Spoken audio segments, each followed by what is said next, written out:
안녕하세요. 저는 몇 달 전 파혼한 20대 후반 공무원 직장인 여성입니다. 3년 사귄 남자와 죽고 못 살 정도로 뜨겁게 연애한 지난날이 이렇게 허무하게 모래성처럼 무너질 줄은 몰랐습니다.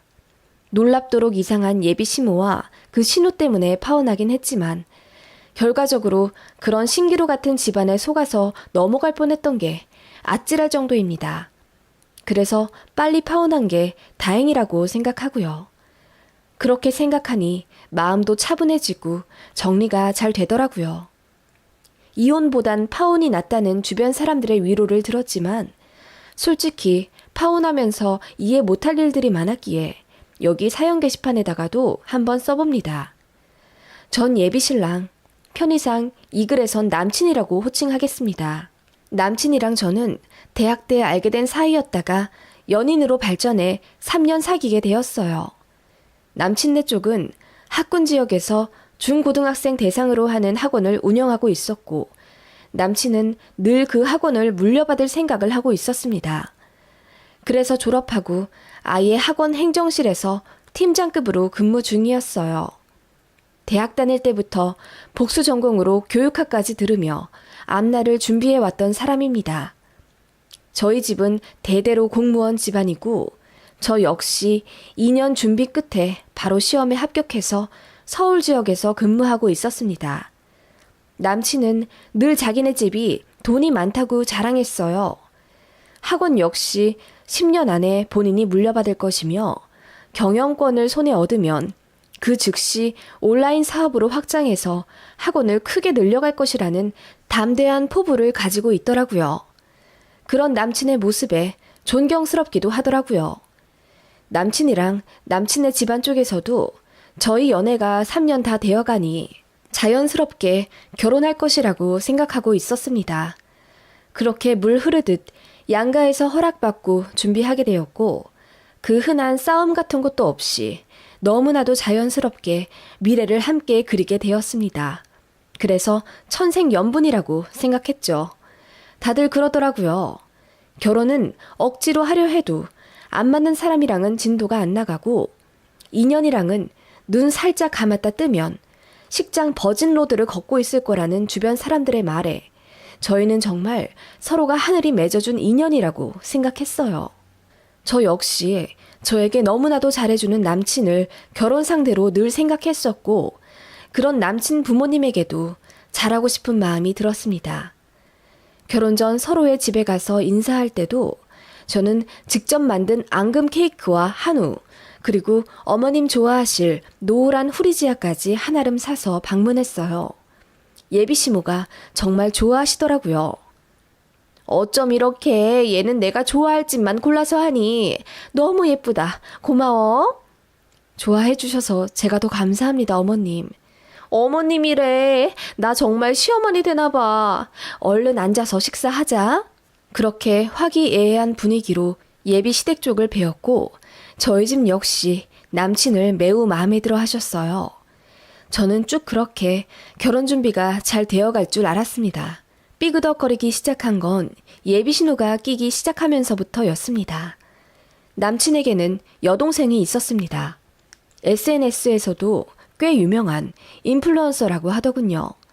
본인을 팔로우하는 사람들을 모아서 공동구매를 하고 업체로부터 그 차익을 받는 구조로 수익을 얻는다고 하던데 많이 벌 때는 월 1,000만 원까지도 벌고 그런다더군요.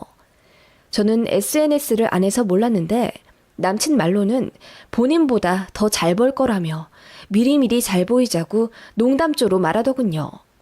남친은 여동생 사진을 보여주면서 우리 집안에 가보라고 너무나도 자랑스러워 하더라고요. 사진을 보니 정말 예뻤고 팔로워 수를 보니 10만 명이 넘더라고요. 아무튼 그런 예비 신우와 식사 자리를 갖게 되었습니다. 남친하고 셋이서요. 처음 인사했던 그 황당했던 순간이 지금도 생각납니다. 안녕하세요. 처음 뵙겠습니다. 반가워요. 안녕하세요. 저를 처음 뵙는다고요? 저 몰라요? 껌을 딱딱 씹으며 건조하게 톡 쏘는 예비 신호 때문에 너무 놀랐습니다. 예비 신우는 제가 본인을 알아보지 못한 것에 기분이 이미 상해 있더라고요. 오빠한테 들었는데 나 모른다고 했다면서요? 그럴 리가 없을 텐데. 자존심 때문에 일부러 나 모르는 척한 건 아니고요. 내 팔로워 수가 10만 명이 넘는데 나 모를 수가 없거든요. 내가 얼마나 유명한데. 제가 SNS를 잘 안 해서요. 너무 바빠가지고.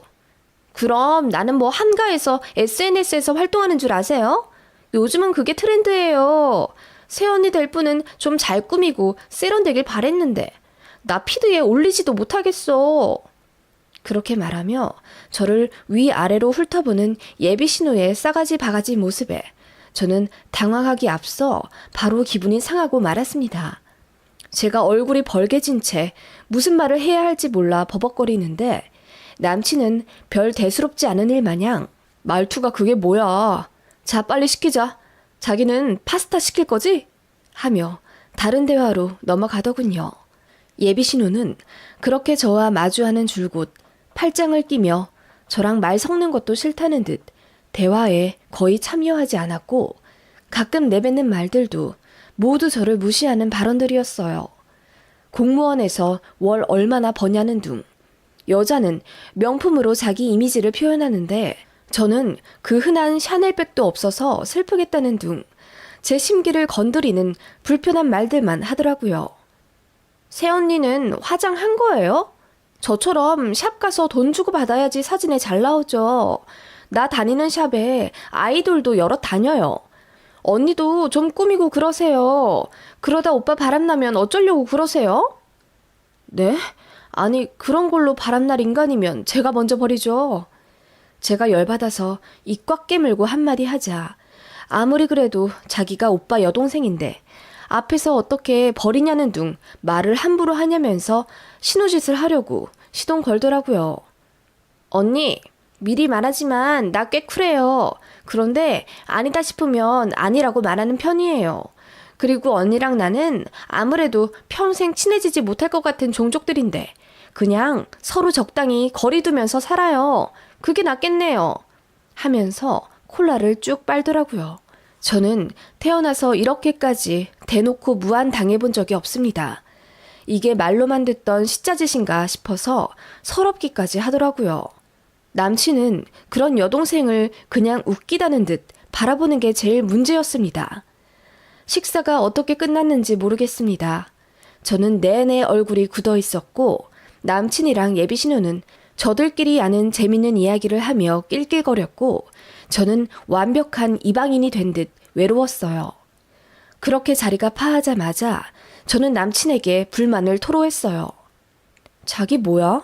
자기 여동생이 그렇게 무례하게 얘기하는데 어떻게 내 편 한 번 안 들어줘? 걔가 좀 싸가지가 없긴 해. 내가 말했잖아. 필터링 안 하고 말한다고. 그런데 그거 다 악의가 있어서 하는 말이 아니야. 걔 말하는 스타일이 원래 그런 거고 마음은 여리고 착해. 너도 같이 지내다 보면 알 거야. 그리고 어릴 때 배신을 하도 많이 당해서 낯선 사람한테 원체 좀 방어 기질이 있어. 그런 거는 너도 이제 올케 언니가 되니까 이해를 해줘야겠지? 나만 이해해줘? 서로 조심해야지.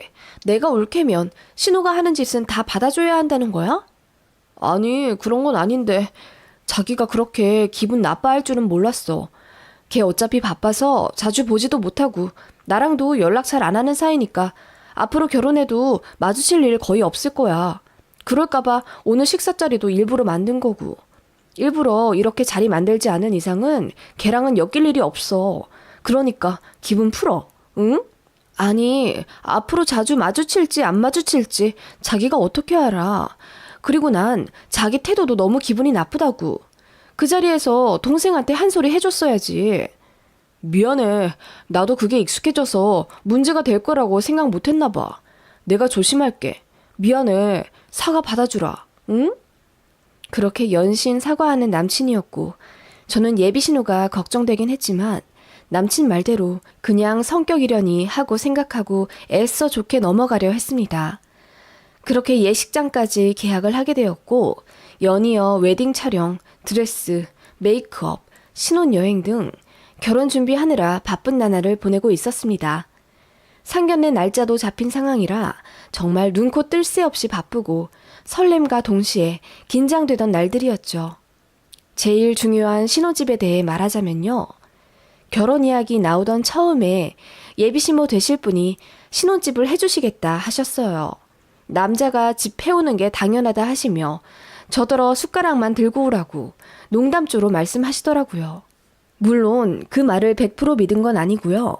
저도 공무원이라며 모은 돈 4천만 원과 친정에서 저 시집 보낼 때 1억 해주실 생각으로 저 어릴 때부터 따로 모아두신 종잣돈이 있었다고 말씀하셨어요.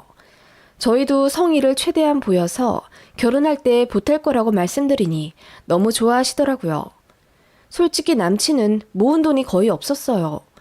부모님 밑에서 일하니 연봉은 대기업 수준으로 받긴 했지만 그건 어디까지나 연봉 계약서상의 금액이었고 부모님이 돈 관리해준다는 명목으로 거의 용돈 받아 생활하던 사람이더군요. 그걸 저는 결혼 준비와 동시에 서로 모은 돈 오픈하는 과정에서 알게 되었어요. 남친은 그래도 의기양양하더라고요. 부모님이 결혼할 때 다 되돌려 주신다고 했다면서 그냥 부모님이 운영하고 있는 학원 자체가 자기 것이라며 으스댔어요. 아니나 다를까 예비시댁에서도 그런 식으로 말씀하셨고요. 그렇게 예비신부는 처음에는 매매로 서울권 아파트를 구해주시겠다 하셨는데 나중에 말이 바뀌시더니 전세로 해주시겠다 하더군요. 그러다가 또 다시 말이 바뀌어서는 학원 재정 문제로 당장 현금을 융통하기가 어렵다며 3억만 보태주시겠다 하더군요. 말이 여러 번 바뀌어서 혼란스럽긴 했지만 솔직히 3억이 어디인가요? 요즘 세상에 하도 억억거려 말이 쉬운 돈이지. 그것도 정말 굉장히 큰 돈이잖아요. 솔직히 저는 그것도 감사하다 생각했습니다만 저희 친정에서는 예비시댁이 자꾸 말 바꾸는 것에 대해 걱정하시더라고요. 그런데 말이 또다시 바뀌어 2억만 해주실 수 있겠다고 저한테 예비시모가 직접 전화를 걸어 말씀해 주시더라고요. 너무 미안해. 나는 한 5, 6억 정도 융통 가능할 줄 알았는데 애들 아빠 말 들어보니까 당장은 그렇게 하기가 힘들겠더라고. 너희 집이 공무원 집안이라 잘 모르실 수 있겠는데 오해는 하지 마. 회사 경영하다 보면 이런 일은 비일비재해. 당장 융통이 안 되는 거지 돈이 없다는 건 절대로 아니야. 우리 학원 재정 가치가 얼마나 높은데. 아무튼 일단 되는 대로 해서 신혼집 구해서 살고 내가 5년 안으로 아파트 하나 꼭 해줄게. 우리 학원 잘 되는 거 알잖아. 그치? 미안하다. 아, 네, 괜찮습니다. 개의치 마세요. 그렇게 연신 미안하다 말씀하시는 예비시모 앞에서 저는 괜찮다 말씀드릴 수밖에 없었습니다. 뭔가 삐그덕거리기 시작한다는 걸 느끼면서도 거기서 스탑을 외치기엔 뭔가 용기가 안 났어요. 결혼 준비하시는 분들은 아실 겁니다. 예식장 계약하고 본격 준비 시작하고 나면 무르기가 너무나도 힘이 듭니다. 이미 주변에 결혼한다 소문은 쫙 났고 청첩장만 찍어 돌리는 상황인데 보수적인 공무원 분위기에선 파혼 이야기 꺼내는 것조차 뭔가 조심스럽습니다. 그런데 막상 모든 패가 까 뒤집어진 상태에서 제대로 보니 돈 많다 자랑했던 예비시댁과 남친은 2억 해오고 평범한 공무원 집안인 저희는 1억 4천을 가져가는 상황인 거죠. 친정엄마는 얘기 듣고 나서 노발대발 하시며 당장 결혼 준비를 멈추라고 화내셨습니다. 남친한테도 따로 전화하셔서는 왜 부모님 말씀이 계속 바뀌시냐며 이렇게 해서는 딸 절대로 못 보낸다 하셨습니다. 그 바람에 남친이 저희 집에 찾아와 무릎 꿇고 울고불고 빌면서 제발 한 번만 믿어달라 호소하더군요.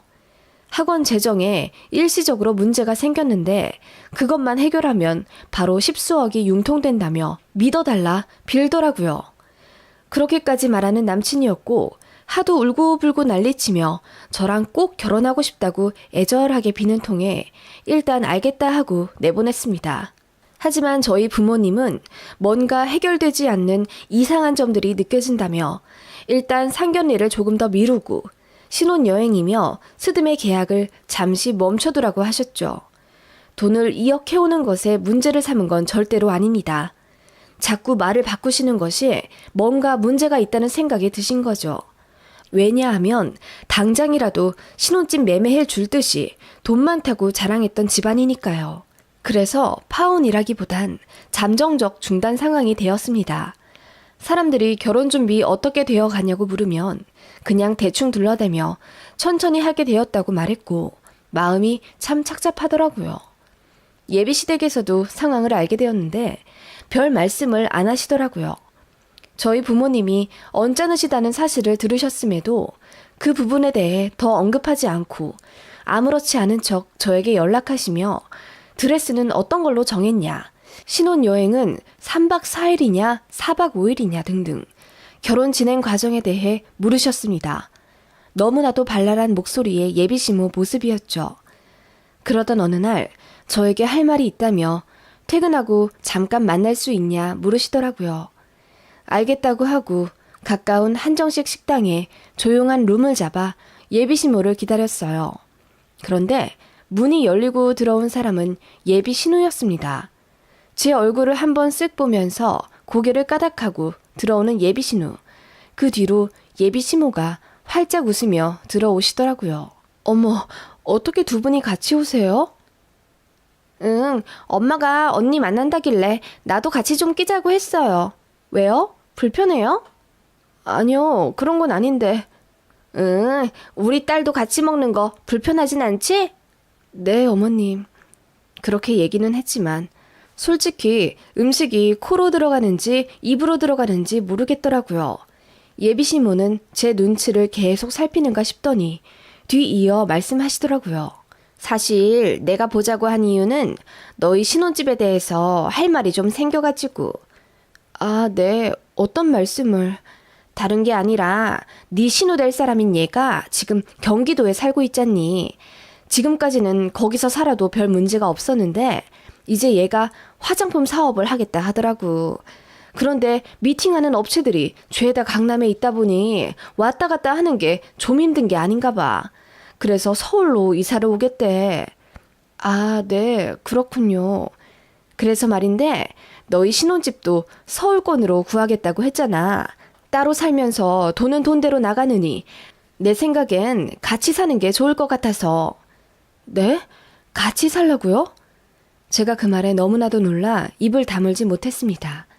예비신우는 옆에서 거들며 이러더군요. 저도 언니가 불편해할 것 같아서 같이 살고 싶진 않았는데요. 거기 우리 엄마 아빠가 2억 넣어준다면서요. 그러면 뭐 저도 숟가락 얹어도 되지 않을까요? 네? 아니 그게 무슨 말씀이세요. 그리고 저희 부모님도 1억 해주신다고 하셨어요. 게다가 저는 4천만 원이나 더 가져가고요.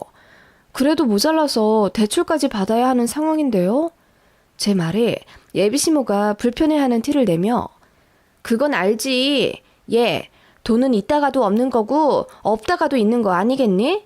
당장 우리가 처음 말했던 것보다 돈을 조금 해가는 건 맞지만 앞으로 얼마나 더 줄지 모르는 상황인데 그렇게 말하면 내가 섭하지. 그리고 좌우당간 너희 집보다 돈 더 해가는 건 기정사실이잖니. 2억이나 해준다는데 요즘 누가 2억을 턱턱 내준다니?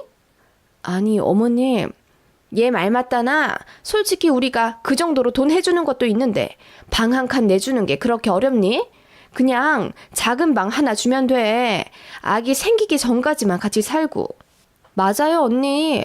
저 어차피 라이브 방송 자주 해야 돼서 집에 애기 소리 들리면 안 돼요. 그래서 언니 오빠 딱 신혼 때까지만 같이 살게요.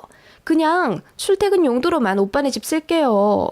제일 작은 방 하나만 줘 주시면 돼요. 그리고 밥은 저 식단하는 게 있으니까 따로 먹으면 돼서 제 밥까진 안 차려주셔도 돼요. 좋죠? 너무나도 당연하게 방 한 칸 내어주길 요구하는 예비시모와 신우 때문에 저는 어이가 없어서 헛웃음이 나왔습니다. 그래서 참다 못해 말했어요. 저희 부모님도 1억 같이 내어주시는데 그럼 제 동생도 잠깐 들어오라고 해도 되나요? 그 말에 예비시모가 얼굴이 벌개지시며 말씀하시더군요. 그게 무슨 말이니?